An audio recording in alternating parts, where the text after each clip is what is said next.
Salut à toi! Comme tu le sais, développer ses pecs n'est pas toujours quelque chose de facile. C'est compliqué de trouver les exercices qui nous conviennent, il faut parfois des mois pour ajouter quelques kilos sur nos barres, et parfois on termine même avec des douleurs, des pathologies au niveau des épaules. C'est d'ailleurs des problèmes que j'ai eu personnellement et que j'ai pu solutionner au fil du temps grâce à différentes méthodes. Dans cette vidéo, je vais te donner une méthode très peu utilisée et pourtant très efficace pour améliorer le rendu de tes pectoraux. Je reprends les vidéos YouTube et elles sortiront tous les mercredis à 18 h. L'objectif c'est de clairement t'aider à exploser en musculation, donc pense bien à t'abonner et à activer la cloche. Lorsqu'on travaille ses pecs, les zones qui vont avoir le plus de facilité à se développer, c'est le milieu et le bas. Qu'on soit bien d'accord sur une chose, on ne sait pas isoler parfaitement une zone au détriment des autres. Mais en fonction des exercices, certaines parties des pectoraux vont avoir plus de facilité à se contracter que d'autres. Ça aura pour effet d'augmenter le travail de certaines parties au détriment des autres. De façon générale, la majorité des exercices vont favoriser le développement de la portion moyenne et de la portion basse. Cela est en partie dû au choix des exercices que font la majorité des gens, mais également au conflit qu'il existe entre les pecs et d'autres muscles. Chez la majorité des gens, bien que le développé couché pourrait très bien convenir pour travailler le pec dans son ensemble, donc permettre un recrutement à la fois du bas, du milieu et du haut, le travail du haut de pec est en réalité repris en majorité par le deltoïde antérieur.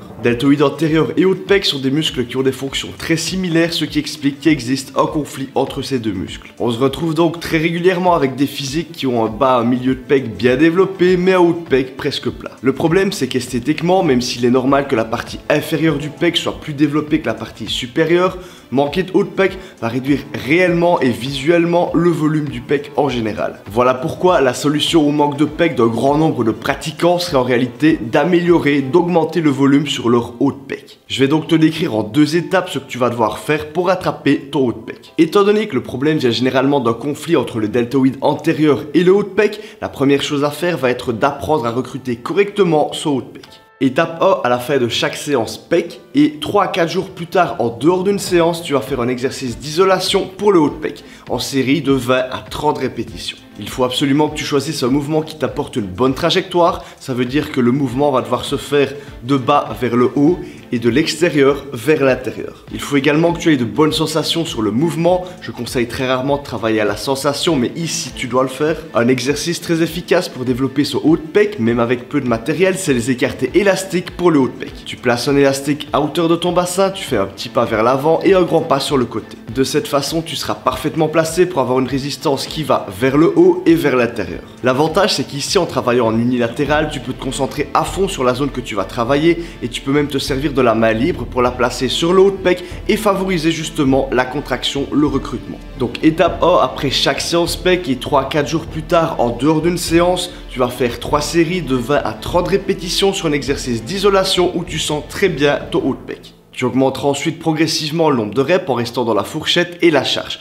tout en gardant en tête que la principale chose c'est d'avoir de bonnes sensations. Étape 2, plusieurs semaines après, voire plusieurs mois après, à partir du moment où tu sens que tu parviens à bien recruter, à bien isoler ton haut de pec, ça veut dire que tu seras capable de le congestionner de façon importante et que visuellement lorsqu'il est congestionné, il a gagné en volume. Tu vas pouvoir introduire un exercice polyarticulaire destiné au haut de pec. Tu ne vas pas le mettre en premier exercice de ta séance, pour cette partie conserve un exercice bien général qui travaillera les pecs dans leur ensemble, mais tu vas le faire en deuxième exercice. Ici, si tu as la possibilité d'avoir une bonne chest press inclinée, ça va être un très bon allié. Ça te permettra de retrouver ce mouvement de poussée vers le haut et vers l'intérieur. Si tu n'en as pas, tu auras le choix entre les différentes formes de développé incliné à la barre ou aux haltères. Sois par contre certain de ne pas trop incliner ton banc, mieux vaut qu'il soit un petit peu trop plat que trop redressé. L'objectif ici, c'est de s'assurer de ne pas trop recruter le deltoïde antérieur. Tu vas ensuite débuter un cycle de progression classique sur le mouvement. Donc chercher au fil du temps à augmenter tes reps et à augmenter ta charge. Débute assez léger, sois certain de bien te sentir sur le mouvement. Lorsque c'est léger, tu peux te concentrer également sur le fait de bien recruter ton haut de pec, de bien le ressentir, et ensuite tu montes progressivement au fur et à mesure de ton cycle. Bien que la sensation dans ce cas-ci ne soit pas à oublier, il faut quand même se rappeler qu'on n'est pas sur un exercice d'isolation et qu'il est tout à fait normal de ne plus avoir les mêmes ressentis que lors de l'isolation. Ici, l'objectif est principalement de monter en charge et théoriquement, si le travail d'isolation des précédentes semaines, voire précédents mois a bien été fait, le recrutement du haut de pec se fera, même si les sensations dessus lors de l'exercice polyarticulaire ne sont pas énormes. Durant cette étape L'étape 2, il serait important de conserver à la fin de ta séance pec et les 3 à 4 jours plus tard en dehors des séances ton exercice d'isolation. Pour t'expliquer un petit peu pourquoi cette étape 1 et cette étape 2, lors de l'étape 1, l'idée était d'apprendre au corps à recruter correctement son haut de pec, donc apprendre à le travailler, et l'étape 2 permettra de réellement le développer. L'étape 1 toute seule ou l'étape 2 sans l'avoir précédée de l'étape 1 n'aura donc pas grand intérêt. Si tu fais ça correctement, tu vas te rendre compte que tes pecs vont clairement level up. Si la vidéo t'a plu, le petit pouce bleu fait toujours plaisir. Comme je te l'ai dit, je reprends les vidéos YouTube tous les mercredis à 18 h, donc pense à t'abonner et à activer la cloche. Pour les demandes de coaching personnalisé, c'est sur mon site kilianhagen.be, tu auras tout ce qu'il te faut pour progresser dans les meilleures conditions. Et moi je te dis à mercredi prochain à 18 h pour t'aider à devenir encore plus énorme.